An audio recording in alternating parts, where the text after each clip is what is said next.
आपलं स्वागत करीत आहे। चला तर आपण आज बनवणार आहोत तुरीच्या दाण्यांपासून छानपैकी खमखमीत अशा कचोऱ्या बनवणार आहोत। आपण आता कचोऱ्याचं पीठ भिजवून घेणार आहोत। मैदा आपला तो कसा तयार करायचा उंडा मी ते तुम्हाला सांगणार आहे। आता त्यासाठी लागणारं साहित्य आहे, आपल्याला 1 वाटी मैदा घ्यायचा आहे आणि चवीपुरतं मीठ त्यामध्ये आपण टाकणार आहोत आणि थोडंसं कोमट करून तेल आपण त्याच्यामध्ये पिठामध्ये टाकणार आहोत। ते साधारण 1 ते 2 चमचे आपण तेल त्यामध्ये टाकणार आहोत।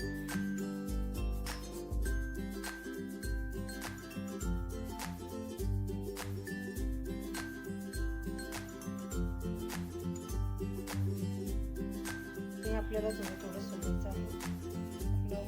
आपला जो आहे तो सैल नाही झाला पाहिजे। सैल झाला तर आपल्या कचोऱ्या व्यवस्थित येणार नाही, त्या पीठ फुलणार नाही।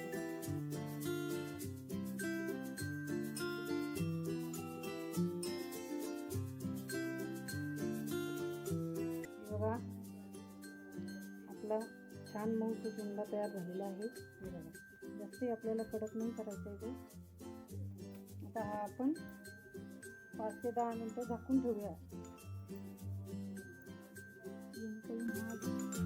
तर कचोऱ्याचं स्टफिंग करण्यासाठी आपल्याला लागणारं साहित्य आहे तुरीचे सोललेले दाणे, जिरं लागणार आहे 4-5 पाकळ्या, लसूण लागेल, थोडीशी अद्रक, मोहरी, धनिया पावडर लागेल, हळद लागेल अर्धा चमचा, 1 चमचा आपला गरम मसाला लागेल आणि हिरव्या मिरच्या चटणीसाठी आणि कोशिंबीर आपल्याला वरतून टाकण्यासाठी।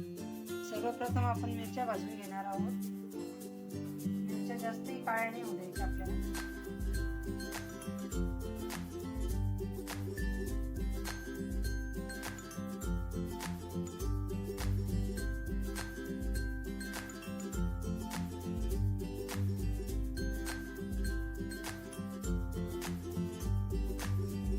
रंग येईपर्यंतच आपल्याला दाणे भाजायचे आहे, जास्तही भाजायचे नाही आपल्याला।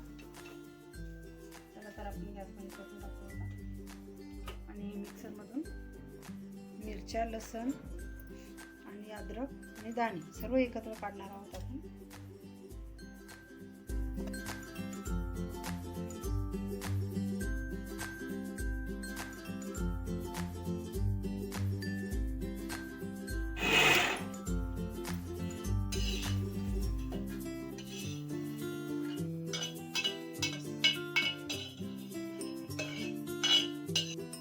तर आपले दाणे अशा प्रकारे वाटून झालेले आहे।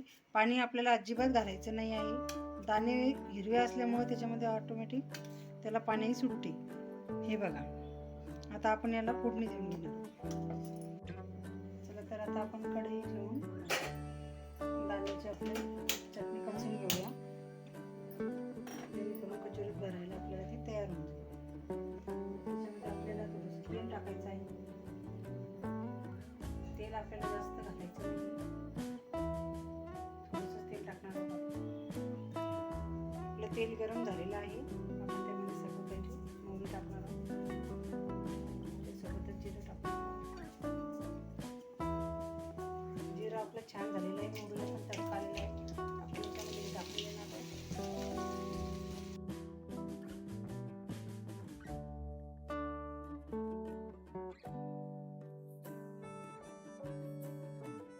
आपल्याला वरतून त्याच्यामध्ये धनिया पावडर टाकायची, थोडीशी हळद आणि आपला गरम मसाला।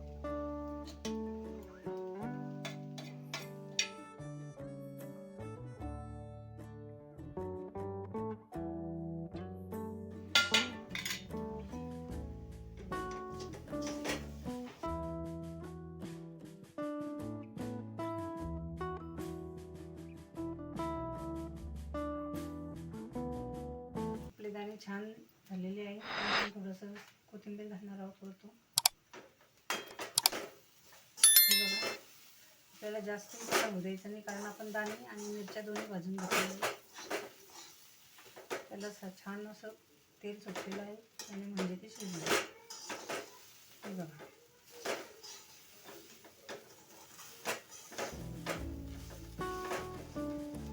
आता आपण चवीपुरतं मीठ घालणार आहोत। मीठ शेवटी यासाठी घातलेलं आहे, पाणी सुटलेलं आहे।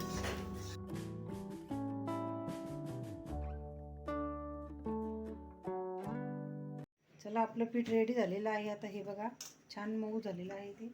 आपण आता कचोऱ्या बनवून घेणार आहोत. तर कढईमध्ये थोडंसं तेल तापायला ठेवणार आहोत. तोपर्यंत आपण बनवू. हे बघा आपले हे पण छान झालेलं आहे स्टफिंग. आता हे थोडंसं तेल टाकते.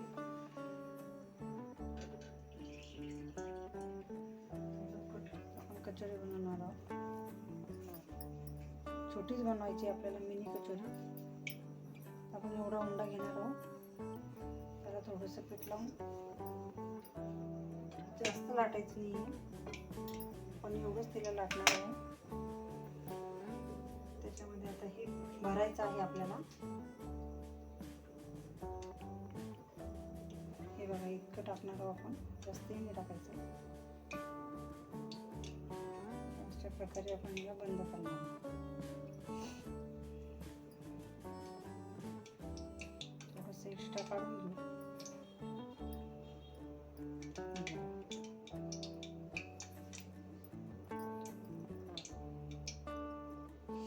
जास्त वाटायचं नाही एवढं पुरे आहे आपल्याला. हे बघा आपलं झालेली आहे कचोरी तयार. आता आपण अशी बनवून घेणार आहोत.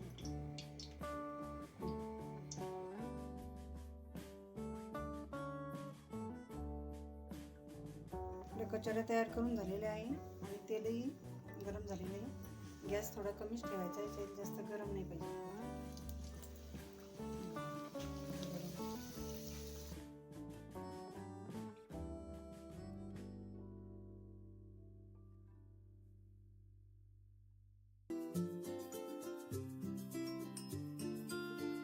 बघा आपल्या कचोऱ्यांना छान कलर आलेला आहे.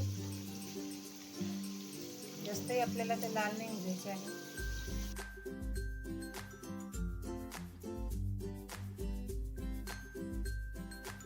हे बघा आपल्या कचोऱ्या आता छानपैकी फुललेल्या आहे आणि त्याला छान ब्राऊन कलर पण आलेला आहे.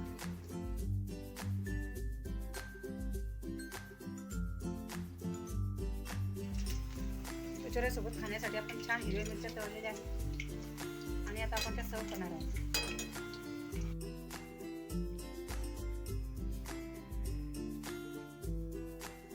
चला तर आपल्या कचोऱ्या तयार झालेल्या आहे, तुरीच्या दाण्यापासून तयार केलेल्या. आपण यांना सर्व करूया आणि आपल्या कचोऱ्या किती खुसखुशीत झाल्या हे पाहूया. हे बघा, आवाज तुम्हाला ऐकू येत असेल. आणि हे बघा आपल्या छान कचोऱ्या. आपण कोरडं याच्यासाठीच केलं होतं. बघा किती सुंदर दिसते ती आणि खाण्याला पण खूप चविष्ट झालेले असेल.